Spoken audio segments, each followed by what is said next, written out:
અરે ભવિષ્યમાં જે હોને જમવાનું બનાવતા નહીં આવડે એને સાસુ મેળા મળશે કે આ લોકડાઉનમાં હારા આદમી જમવાનું બનાવતા શીખી ગયા ને તું ન શીખી.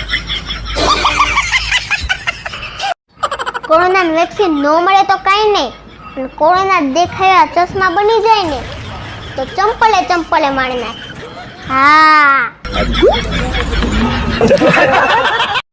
તમને લોકોને એવું નથી લાગતું કોરોનાની વેક્સિન માટે ભારત સરકારને મોટું પટલું વાળા ડોક્ટર ઝટકાને એકવાર મળી લેવું જોઈએ?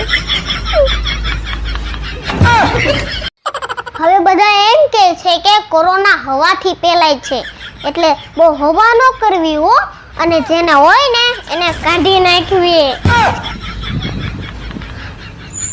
બહુ દોડે થયા વગર રખડવાનું બંધ કરજો. લીલાવતી આપણને નહીં પોહાય, એટલે ઘરની કલાવતી આરે સાના મના પરાડી જો. બરોબર છે. અત્યારે આપણા ગુજરાતમાં કોરોના કરતા પણ અઘરામાં અઘરો સવાલ પાડોશીને પૂછવા જવાનો, તમારું લાઇટ બિલ કેટલું આવ્યું? શું જમાનો આવી જશે? પોઝિટિવ લોકોથી દૂર રહેવાનું અને નેગેટિવ લોકોની સાથે રહેવાનું. બરોબર છે. તમને લોકોને એવું નથી લાગતું કોરોનાને રાષ્ટ્રીય રોગ જાહેર કરવો જોઈએ? બીજા એક પણ રોગમાં આટલા બધા કરોડપતિ નથી બના અને રોડપતિ નથી બના. ઘણા લોકો વેફરના પેકેટ જેવા હોય હો, જેમાં માલ ઓછો હોય અને હવા વધારે હોય.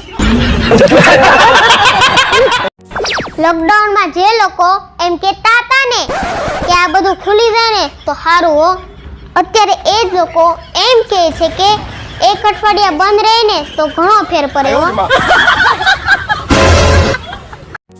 આજે મને એક મેસેજ આવ્યો ONS, તો મેં પૂછ્યું આ શું? તે મને કે JSK ની જેમ ઓમ નમઃ શિવાય. આમાં ભૂકંપ ના આવે તો બીજું શું થાય? આપણી ગુજરાતી ભાષાની મજા તો જુઓ. ક્યાંક બહાર જતા હોય ને તો ઘરેથી એમ કહે છે કે જીવવું હોય ને તો ઘરમાં મરો ને. આ બધા ફોલોઅર મને લાઈક કરે, પ્રેમથી કોમેન્ટ કરે, એટલે મને એવું મન થાય છે કે બધાને એક મર્સિડીઝ ગિફ્ટ કરી દઉં. પણ પછી એવો પણ વિચાર આવે છે કે એક એક્ટિવા વેચીને એટલી બધી મર્સિડીઝ આવશે?